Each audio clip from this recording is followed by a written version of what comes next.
Vivian is a medicinal person, auctioned off like a commodity while being locked in a cage. 2 years ago, she was a carefree and happy girl, but when she returned home, she found her mother had been killed. The mysterious men wearing masks were from a medical research institute, and they believed Vivian's body was perfect for becoming a medicinal person. The leader took her away, and her father was also brutally killed. After countless experiments, Vivian's blood became special. It could cure all diseases. Billionaire Michael Smith was present at the auction. Born with a deadly genetic disease, he had less than a year to live unless a cure could be found. The bidders began raising their offers, and the price reached $1.5 million. Michael's assistant loudly declared, "The Smith family offers $15 million.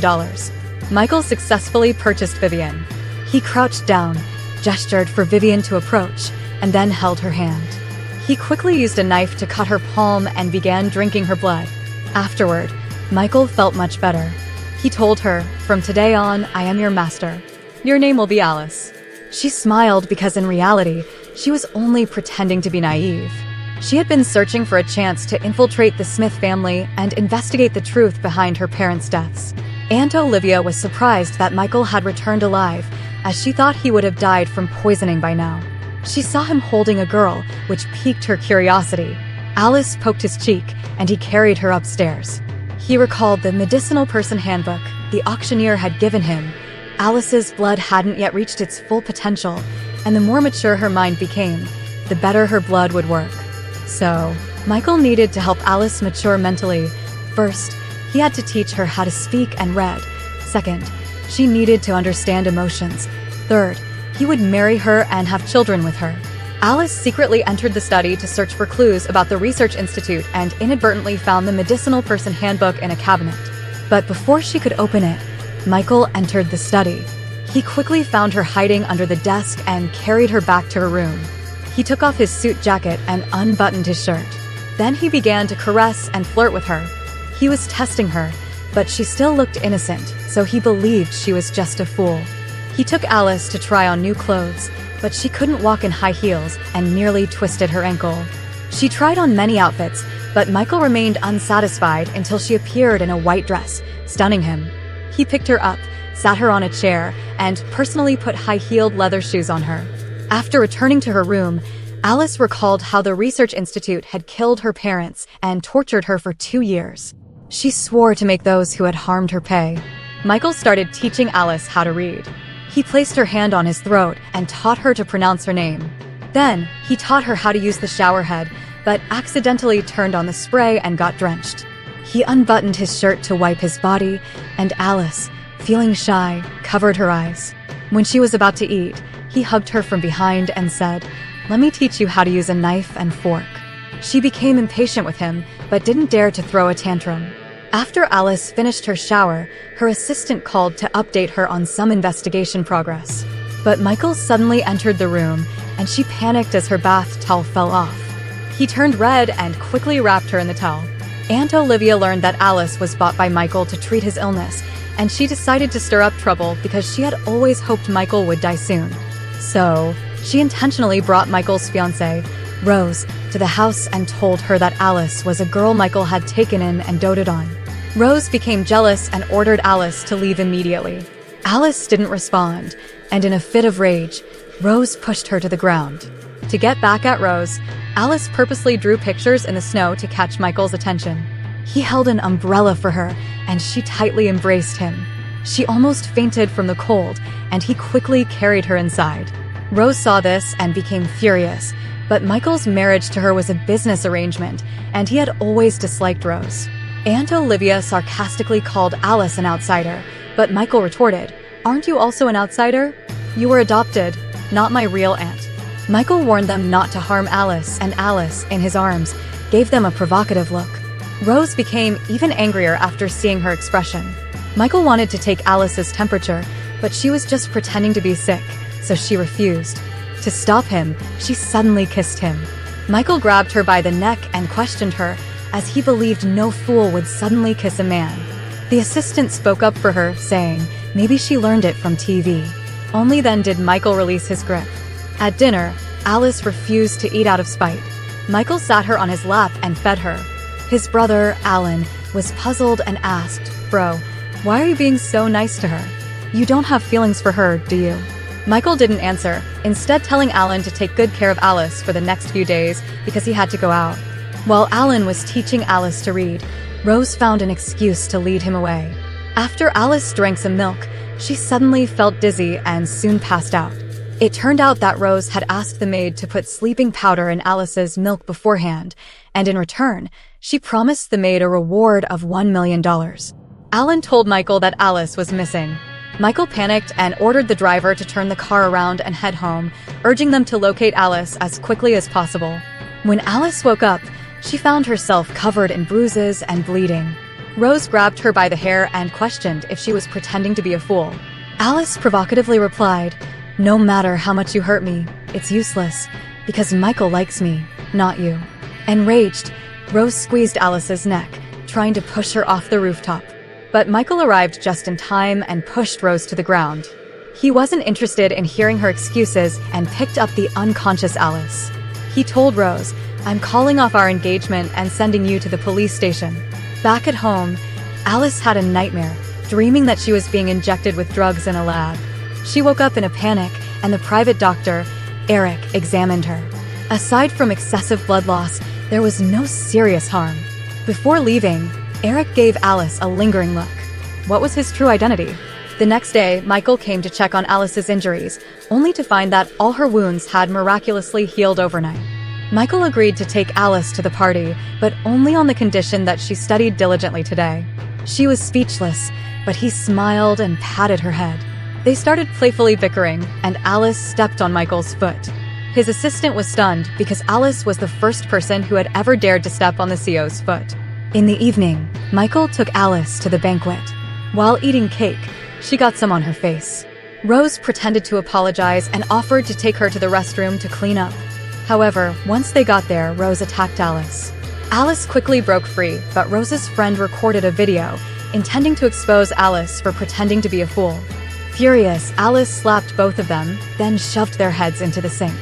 Just then, Michael knocked on the restroom door. Alice quickly splashed water on her face and dress. When Michael kicked open the door, he saw Alice drenched and looking aggrieved. He took off his suit jacket and draped it over her. Although Rose tried to explain, Michael only believed Alice. Rose attempted to prove her innocence with the recorded video, only to realize that Alice had already deleted it. Alice pouted and pretended to cry, and Michael held her in his arms to comfort her. After returning home, Alice's assistant called. She had tracked down the whereabouts of a research institute doctor. The next day, the assistant secretly sent Alice a package, which nearly got discovered by Michael. Alice managed to brush it off with her cuteness, but Michael's assistant later found the package hidden in the bushes. While Alice and Michael were playfully wrestling on the sofa, he accidentally pinned her down and kissed her. Embarrassed, she quickly pushed him away and ran off. Meanwhile, Michael's assistant handed him the medicine from the package, but Michael ordered him to keep it a secret. To escape the villa and catch the doctor, Alice drugged Michael's milk. Sitting on his lap, she acted cute and handed him the drink. The moment he finished it, he felt drowsy and soon passed out. Alice changed into casual clothes and went to find the doctor, holding an iron rod as she interrogated him about the mastermind behind the lab. The doctor refused to talk and even tried to destroy the evidence by throwing a USB drive into a glass of wine. Alice knocked him out and placed the USB drive in a designated spot for her assistant to recover. Just then, the headlights of several cars ahead lit up, and she found herself surrounded by thugs hired by Rose. Unfazed, she swiftly took them all down. Turning around, she was about to warn Rose, only to see Michael standing beside her, holding a lighter in his hand. Alice spoke in shock, only realizing afterward that she had exposed herself. It turned out that Michael's assistant had taken the medicine Alice received for testing and discovered it was a sedative. Michael had secretly taken an antidote in advance and only pretended to be drugged. He hoisted Alice onto his shoulder, and as she struggled fiercely, he gave her a light smack on the butt. Back home, he punished her by kissing her deeply for a long time. Then, he warned her never to deceive him again, or the consequences would be severe. Upon learning that Rose had hired thugs to harm Alice, Michael was furious and decided to cut all business ties with Rose's family. He ordered his assistant to contact the Phoenix organization immediately, as only they could find the miracle doctor who could save his life. Since he had developed feelings for Alice, he no longer wanted to rely on drinking her blood for survival and instead sought to locate the doctor as soon as possible. However, what he didn't know was that Alice was actually the leader of the Phoenix organization, and the village where she grew up was the fabled Miracle Doctor Valley. With Rose's family facing bankruptcy, she sought revenge. Michael's Aunt Olivia gave her an idea. Rose bribed the kitchen staff in Michael's house and swapped out their ingredients. When combined, these ingredients would cause Michael's body to develop antibodies against Alice's blood, putting his life in grave danger. A few days later, Michael took Alice to a banquet where they were warmly welcomed by the winery owner, Bruce. At the banquet, Alice discovered a pendant from the Miracle Doctor clan. She asked Bruce where it came from, but he refused to answer, making her suspect that he was connected to the laboratory. To curry favor with Michael, Bruce gifted the pendant to Alice. Later, Bruce suggested they stay the night, and Alice agreed, seizing the opportunity to investigate further. That evening, while Michael was soaking in a hot spring, he suddenly fell ill and passed out. Alice immediately bit her finger and used her blood to save him. When he woke up, Alice collapsed in his arms from excessive blood loss. The assistant suggested that Michael have sex with Alice as soon as possible. Now that her intelligence had fully recovered, her blood's effects would reach their peak if they have sex. However, Michael refused because he didn't want to hurt Alice to prolong his own life. At midnight, Alice put on a mask and held a knife to Bruce's throat, demanding he reveal the lab's contact information. Bruce admitted that the lab could be contacted through a specific pendant, but it was currently in someone else's possession. It was only then that Alice realized how important the pendant she received earlier was. She knocked Bruce unconscious, but upon returning to her room, Michael's assistant informed them that Bruce had been killed. After Michael drank the medicine, he coughed up blood again. In order to prolong his life, he decided to force the leader of the Phoenix organization to show up as soon as possible. Before leaving for a business trip, he took Alice to the underground wine cellar in his home and confessed his feelings to her. She was deeply moved and kissed him. They spent a wonderful day in the wine cellar together. Back in her room, Alice's assistant informed her that she had been invited to the hacker conference, and this year's competition had information related to the laboratory. 3 days later, Alice attended the hacker conference disguised with a mask. The host announced that the winner of this year's hacking contest would receive the contact information for the laboratory.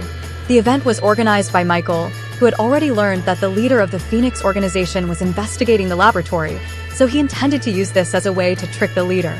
Alice quickly stood out in the competition, and Michael was surprised because he had always thought the leader was male. Alice's enemy, Tom, also recognized her. 6 months ago, due to Alice, Tom had been hunted by an international organization and lost an arm, so he swore revenge on her. Alice won first place in the competition, and when Michael presented her with the award, she was shocked but tried to stay calm. After accepting the award, Tom suddenly shot an arrow at her, and her mask fell off. Michael realized that the leader was Alice. Without hesitation, he shielded her from the arrow. He was furious because he felt that Alice had deceived him. She knew he was looking for the leader, yet she had refused to reveal herself and repeatedly rejected working with him. He threw her over his shoulder and took her back home. He brought her into a secret room and threatened to draw her blood as punishment. Alice was reminded of the dark days she spent in the laboratory. She collapsed emotionally, crying as she pleaded with Michael not to take her blood, then fainted in his arms. Michael felt deeply guilty. At this point, he didn't care about her true identity. He just wanted her to be safe. After Alice woke up, she mistakenly thought that Michael had drawn her blood. She became agitated and wanted to leave his house. He wouldn't let her leave and pushed her onto the bed, kissing her forcefully. She angrily shoved him away and told him she hated him. Her words deeply hurt him. Michael's younger brother, Alan, told Alice that Michael hadn't drawn her blood. In fact, he had taken care of her all night. Since Alice had been unconscious and unable to take her medicine, he had swallowed the medicine himself first and then passed it to her. Alice remembered the happy moments she had shared with Michael and immediately felt guilty. She apologized to him and told him about the massacre of her entire village and the torturous experiences she endured in the lab. She had gone through countless kinds of torture there. Michael's heart broke, and tears streamed down his face as he tightly hugged her. Dr. Eric, who was upstairs, saw this scene and gave a mysterious smile. What secret could he be hiding? Alice's assistant told her that by recovering the data on the USB drive, they had discovered that the lab's funding came from Michael's company. Alice was shocked. She couldn't accept that the gentle Michael, who had treated her so kindly, was a villain. In the middle of the night, she ran away from home. When Michael found out, he was extremely worried and ordered his assistant to find her as soon as possible. Alice received news that the upcoming King of Gamblers challenge was to be held in a neighboring city, and the famous gambler Kevin, who had close ties to the lab, would also be attending. Alice decided to go and find him. Soon after, Michael's assistant traced her whereabouts and found out she was at a casino. To get close to Kevin, Alice signed up to challenge him. Kevin was full of confidence but ultimately lost to Alice. According to the terms of the bet, he was supposed to have his eyes gouged out. Alice said she would let him go, but only if he provided the contact information for the lab. Kevin admitted that the contact information was in his watch, but someone secretly shot him, killing him. Just as Alice was about to leave, Michael stopped her. He took off her mask and lifted her chin. He carried her back to his home and threw her onto the bed. She pushed him away and asked, "Is your company funding the lab behind the scenes?" But Michael looked puzzled. He checked the evidence she had gathered and was shocked. He told Alice that he would investigate this matter thoroughly, but she didn't believe him and accused him of being the one who killed her parents. Suddenly, Michael's condition worsened, and he vomited blood before collapsing on the floor. Alice's heart softened, and she bit her finger, using her blood to save him. She remembered all the moments she had shared with Michael and realized that she had fallen in love with him. However, she stubbornly refused to admit it and told him, "Actually, from the very beginning, I've only been using you. You're just a tool for me to get revenge." Michael, although hurt, still pleaded with her not to leave, then fainted. His assistant told Alice that Michael hadn't slept for days while trying to find her. She fell asleep in his arms, and when he woke up, he was about to kiss her, but his brother Alan suddenly barged in and interrupted them. Alice told Michael that the miraculous doctor had died in the massacre years ago, and she was the only surviving heir of the Doctor's Valley. This meant that Michael had no other option. If he wanted to survive, he had to use her blood. Alice agreed to go back home with him, and he promised not to restrict her freedom. They both found the lab's location at the same time. Alice wanted to go there herself to search for clues, but Michael was worried about her safety and decided to go with her. When they arrived, the lab personnel had already fled, but Alice found a surveillance USB drive on the ground. She accidentally triggered a laser gun, and Michael didn't hesitate to shield her with his body. He immediately collapsed. His brother Alan angrily blamed Alice for always causing trouble, which put his brother's life in danger. The doctor told them that although Michael had undergone surgery, he was still unconscious and not out of danger. Alice cried by his bedside, trying to wake him. The next day, he finally woke up. He didn't blame Alice, instead agreeing to help her get to the bottom of the truth. He held her as they slept, and when she woke up, she felt a bit shy, but he wouldn't let her go. A month later, Michael's condition flared up again. Dr. Eric told him that if he didn't let Alice exchange blood with him, he would have less than a month to live. She extended her arm, ready for him to draw her blood, but he refused. She bit her finger and forced him to drink her blood, but he vomited most of it out. To comfort her as she broke down, he kissed her. Alice searched through the medical manual to see if there was another way to save him. She found the last step that had the best effect: marriage and consummation. Alan discovered the true culprit behind Michael's condition worsening. The kitchen maid and the head chef had been poisoning his medicine. Alice restored the kitchen's surveillance footage, which showed Rose conspiring privately with the head chef. Rose admitted that it was Olivia who had suggested this to her. When Michael's men rushed to Olivia's house, they found that she had already escaped. Michael, knowing his time was running out, gave his brother instructions about his final wishes. He told Alan to continue investigating the lab's funding source and to protect Alice well. Hearing this, Alice couldn't help but cry. Alice proposed to Michael, but he rejected her. She was heartbroken, thinking he found her too monstrous. But he took her to the photos of his parents and said, "My mother died when she was 30, and my father committed suicide because he missed her too much. I inherited my mother's terminal illness, so I don't want you to become a widow at a young age." She told him, "I suspect that the people from the lab are secretly observing me. They want to take my blood when it reaches its optimal effect. So, I need a fake wedding to lure them out." Michael agreed. He prepared many precious jewels and accompanied her to try on wedding dresses. When she descended the stairs in her wedding dress, he was completely mesmerized by her beauty. How he wished he had more time to be with her. Soon after, they held the wedding. Michael thought this wedding was a fake one arranged by Alice, but in reality, she was treating it as a real wedding, and she genuinely wanted to marry him. When he was about to place the wedding ring on her finger, his illness suddenly flared up again. Alice's assistant informed her that they had successfully decrypted the surveillance USB from the lab. In the footage, a man was speaking to a woman in a coffin. "The medicine person will reach its full effect soon, and you'll be able to wake up." Alice realized that the man's voice sounded familiar. It was identical to Dr. Eric's voice. She then told Michael that the mastermind behind the lab was Eric. Michael was so shocked that he coughed up blood. Alice prepared to give Michael a blood transfusion. She instructed Michael's assistant to guard the door and not let Dr. Eric in. However, Eric barged in forcefully. He confessed that he had killed Alice's parents and brought her to the lab for experiments. He had prepared a sleeping gas, causing Alice to become weak and limp. Just as he was about to draw Alice's blood, she told him, "Dr. Eric, you've been tricked." Michael suddenly got up from the bed. It turned out that this was all part of a trap set by Michael and Alice to expose Eric's true identity. Michael tried to punch Eric, but then he noticed that the woman lying in the coffin was his deceased mother. Eric tore off his human skin mask, revealing his true identity. He was Michael's biological father, and he hadn't really died. His father intended to drain Alice's blood to resurrect his wife. Michael shouted, "My mother is dead. Alice's blood cannot bring the dead back to life." Just then, Olivia walked in. She had secretly harbored feelings for Michael's father, even though they were considered brother and sister by name. Michael's father didn't want to be with her, and this caused Olivia to snap. She confessed that she had already poisoned Michael. Furious, Michael's father pretended to embrace her, only to stab her in the stomach with a knife, killing her instantly. Michael told his father, "Alice and I haven't had sex, so her blood hasn't reached the highest level yet." Alice woke up and said to Michael's father, "You risked your son's life to save a dead person. If your wife finds out, she won't forgive you. She will hate you forever." His father completely broke down and crashed into his wife's coffin, dying instantly. Michael felt guilty for the wrongs his father had committed, but Alice took his hand and said, "Then spend the rest of your life making it up to me." He pushed her onto the bed, and she decided to have sex with him, using her blood to save him, promising to protect her body.